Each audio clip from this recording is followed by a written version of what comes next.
Hello friends, আমার নাম মিঠুন। আশা করি তোমরা সবাই ভালো আছো। এখানে একটা স্ট্রাকচার দেখতে পাচ্ছ তোমরা। প্রথমে ডাব্লিউএস কোয়েশ্চেন এবং তারপর ডিড, তারপর সাবজেক্ট, তারপর ভার্ব, তারপর অবজেক্ট, তারপর ইন্টারোগেটিভ সাইন। তো এটা হলো একটা গঠন কিংবা একটা স্ট্রাকচার। তো এই স্ট্রাকচারটা দিয়ে আমরা কি করতে পারি?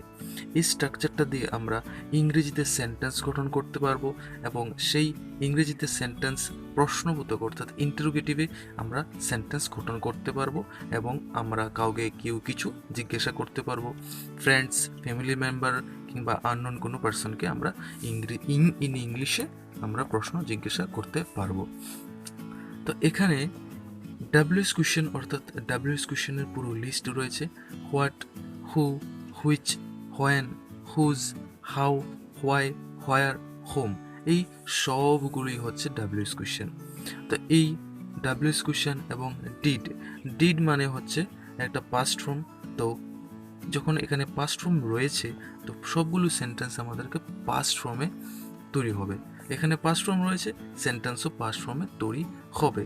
তো আমরা অতীতকালে গিয়ে অর্থাৎ পাস্ট টেন্সে গিয়ে আমরা এখন সেন্টেন্স তৈরি করব। কোন স্ট্রাকচারটাকে ফলো করব? এই স্ট্রাকচারটাকে ফলো করে আমরা সেন্টেন্স তৈরি করব। তো এখানে প্রথম সেন্টেন্সটা যেটা রয়েছে সেটা হচ্ছে did you see him. Did you see him, তুমি কি তাকে দেখেছো? ঠিক আছে, তুমি কি তাকে দেখেছো?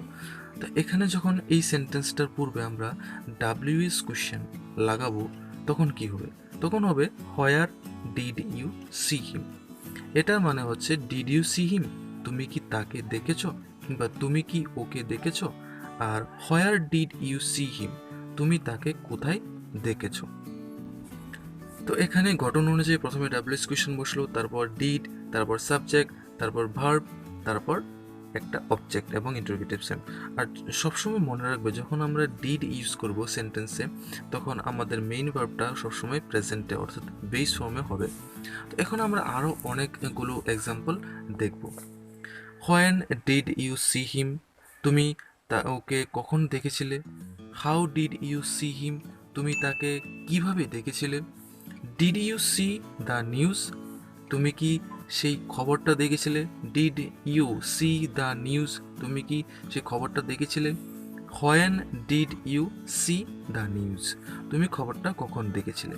তো এখানে হোয়েন হচ্ছে গিয়ে ডাব্লিউএস কোয়েশ্চেন, এরপর ডিড বসলো, তারপর সাবজেক্ট বসলো, তারপর ভার্ব বসলো, তারপর অবজেক্ট, তারপর ইন্টারোগেটিভ সাইন। তাহলে সবগুলো সেন্টেন্সে কিন্তু ওই ঘটনা অনুযায়ী হচ্ছে। এখন এখানে আরও কয়েকটা সেন্টেন্স রয়েছে, যেমন when did you come here. When did you come here, তুমি কখন এখানে এসছিলে বা এখানে আসলে। When did you come hair.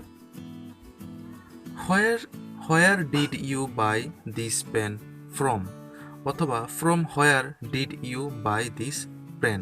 যখন আমরা বলবো যে তুমি কলমটা কোথা থেকে কিনলে তখন আমরা সেখানে ফ্রম একটা লাগাতে হবে। তো সেই ফ্রমটা আমরা সেন্টেন্সের একেবারে শেষেও লাগাতে পারি কিংবা সেন্টেন্সের প্রথমেও লাগাতে পারি। তো প্রথমে লাগালেই বেটার হয়। From where did you buy this pen. What did you buy, what did you buy, তুমি কি কিনেছো। What did you buy, WS question, did, subject, verb. কখনো কখনো সেন্টেন্সটিতে অবজেক্ট নাও থাকতে পারে কিন্তু ইন্টারোগেটিভ সাইনটা থাকবে। তো অবজেক্ট ছাড়াও একটা সেন্টেন্স আমরা এখানে দেখতে পেলাম। এখন প্রশ্ন হলো তাহলে উত্তরে কি হবে? দেখো এখানে উত্তর রয়েছে আই বট দিস পেন, আমি এই কলমটা কিনেছি। অথবা I bought this pen yesterday, আমি এই কলমটা গতকাল কিনেছি। তো যখন আমাদের পাস্ট ফর্মে কোয়েশ্চেন করা হবে তখন আমাদের অ্যান্সারটাও কিন্তু পাস্ট ফর্মে দিতে হবে, সেটা সর্বদা আমাদের মনে রাখতে হবে। এখানে বট হচ্ছে বাইয়ের first form, I bought this pen, আমি এই কলমটা কিনেছি। সো ফ্রেন্ডস, আজকের মতো প্র্যাকটিস এই পর্যন্ত। এই ভিডিওতে আমরা কিভাবে সেন্টেন্সগুলো গঠন করতে হবে এবং কিভাবে কোয়েশ্চেন করতে হবে, অ্যান্সার দিতে হবে, এবং যখন পাস্ট ফর্মে থাকবে ভার্বটা প্রেজেন্ট ফর্মে, ডিড থাকলে ভার্ব প্রেজেন্ট ফর্মে হবে, এগুলি সম্পর্কে জানতে পারলাম। তো এর পার্ট 2 যখন আসবে সেই পার্ট 2তে আমরা শুধু প্র্যাকটিস করব এবং অনেকগুলো আরও সেন্টেন্স নিয়ে আলোচনা করব। তো ভিডিওটি ভালো লাগলে লাইক এবং শেয়ার করে দাও এবং ছোট্ট একটা রিকোয়েস্ট থাকবে আমাদের এই চ্যানেলটিকে সাবস্ক্রাইব করার জন্য। তো তোমাদের সকলের সাথে দেখা হবে পরবর্তী একটি ভিডিওতে। Take care yourself.